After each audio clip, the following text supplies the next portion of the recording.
Void Mage Gamer is now partnered with Flipside Gaming. So you can use the promo code on their website, all caps, Void Mage, to get 10% off all orders $10 or more. It's a great way that you can support both Flipside Gaming and Void Mage Gamer's channel. And look guys, I know I'm a little bit late to this topic, but I've had a few things to do recently. And by the way, I know I have gameplay on in the background that isn't Magic Arena. I'm just changing it up a bit. Hopefully you guys enjoy what you see. Has nothing to do with the actual topic of the video though. This is going to be about Ultimate Masters, the newest and latest Masters set, coming out December 7th. And it seems like everybody has already made up their minds about this, which is kind of scary if you're Wizards of the Coast, because these Masters sets were one of the major things that actually brought people back into the game. If you think about Modern Masters and the impact, the intent of that set alone was to open up people to the possibility of playing the modern format. You reprinted things like Tarmogoyf. I mean, it was incredible. Magic is already known for having cards reprinted in set to set, but there wasn't actually a official reprinted set other than the core sets.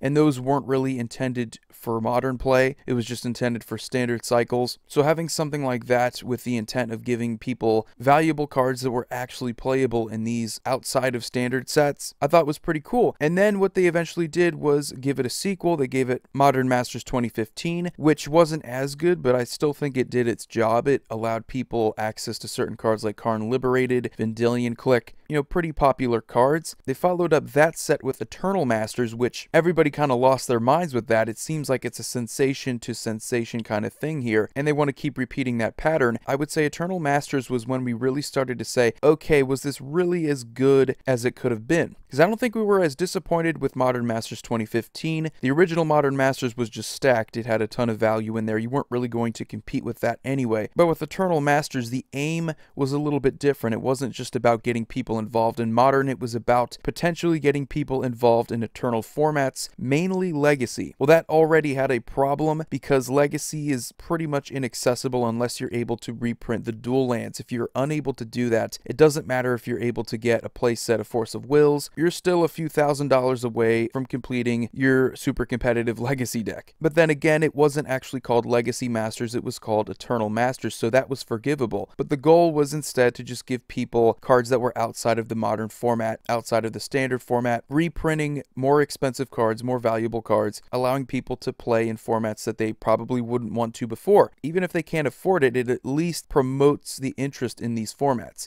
Now you go on to the Master sets now. Modern Masters 2017, again, not the original Modern Masters, but it didn't matter. It still gave us Snapcaster reprints. It still gave us Liliana reprints. It served its purpose for the modern format. People were happy with that. Then you have, fast forward later in that year, Iconic Masters, and then earlier this year with Masters 25, you have the most ambiguous sets ever, the most overrated sets, and overall the player base, the community, completely just rejected the idea that these are what they were intended to be. Iconic, or representation of 25 years of Magic. You would actually be better off calling it Ironic Masters because there's really nothing memorable about the set. Mana Drain, I would hardly say it's iconic. Some people play it in Vintage, mostly sees play in Commander, but it's not even that iconic. And in Masters 25, you just had a ton of average reprints. They kind of fell into the same trap with Mana Drain where they think that if you reprint a card from a really old set like Imperial Recruiter and Portal 3 Kingdoms that it's going to do really well, it's going to get people interested. Well, it's a lot cheaper than the Portal 3 Kingdoms version, and that's for a reason. People like the original cards. They like the original versions. They don't just want to reprint of something. It has collectible value in its current state, and I don't even think it saw that much play anyway. Now what we have with Ultimate Masters is pretty much more of the same, but yeah, you get more valuable cards. Things that I've been saying they should reprint more often, like Demonic Tutor. Mana Vault gets an awesome reprint. I love the artwork. Not saying that this isn't a good set, it's just an incredibly overpriced set. You take what was already a demanding MSRP of around $230, $40, and you add another $100 to that. I don't commonly refer to other Magic the Gathering YouTubers just because I try to maintain my independence here, but when I watched Tolarian's latest video on the topic, he focused primarily on the cost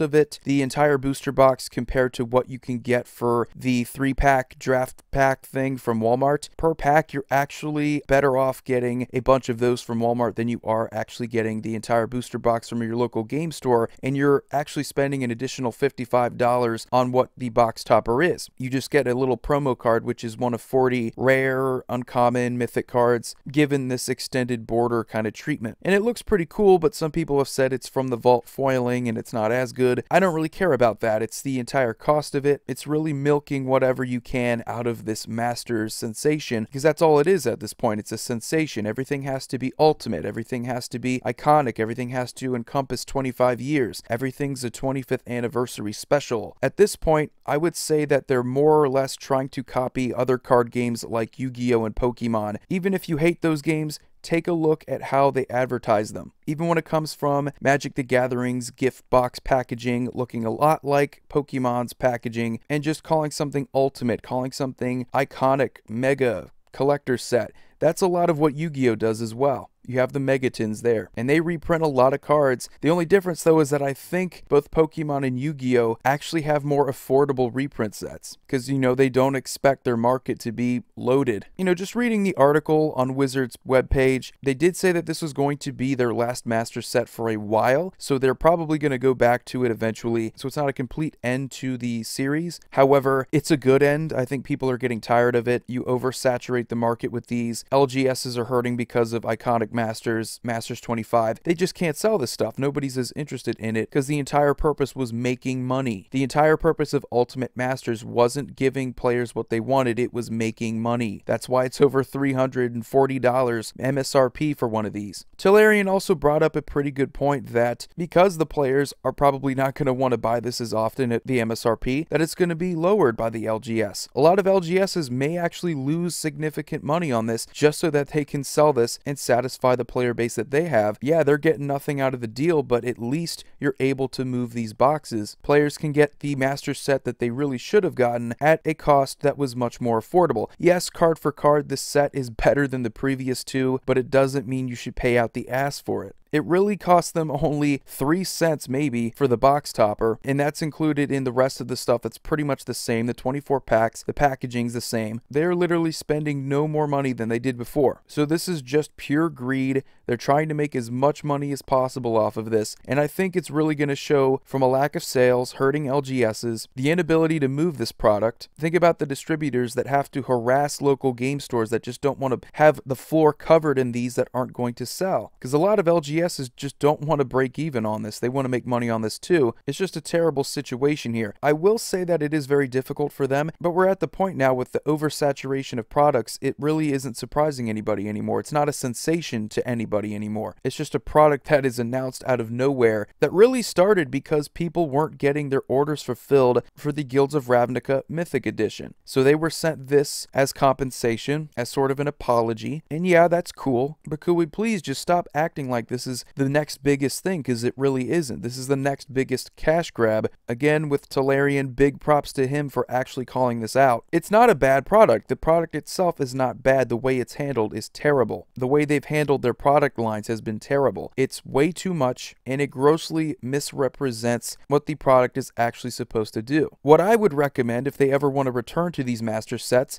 is have at max 2 of these a year, one called Modern Masters and the other called Eternal Masters. Why? Because with Eternal Masters, you could at least tell people that this is really meant for the Eternal formats like Legacy and Commander, and nobody would really be bitching about it because it's not meant to represent an entire quarter of a century. It's just meant to represent cards that could use a reprint, and that's it. Just like Modern Masters was originally intended to reprint cards that were good in Modern. It wasn't meant to just blow everyone out of the water, but you give people that impression when you call something iconic, when you call something ultimate. I would like to say that while there's probably a lot of kids playing Magic the Gathering, I would say the marketing tactics of a Pokemon and a Yu-Gi-Oh! Are probably not going to work that well on the average Magic the Gathering player. We tend to be much older. So would I recommend you get this? Probably not, unless you can find it for close to MSRP. I don't really see it being worth it. Cardstock, I don't really see any indication that it's improved. People have already complained that their cards are warped out of the box toppers that they received for compensation. They said the foiling kind of looks nice, but other than that, really just look at the secondary market for any sort of impact on these cards. And also, I mean, if you really want to help out your local game store buying one of these at MSRP, if you really want to do that, go for it. If you're really good friends with them, I can't see anything wrong with that. But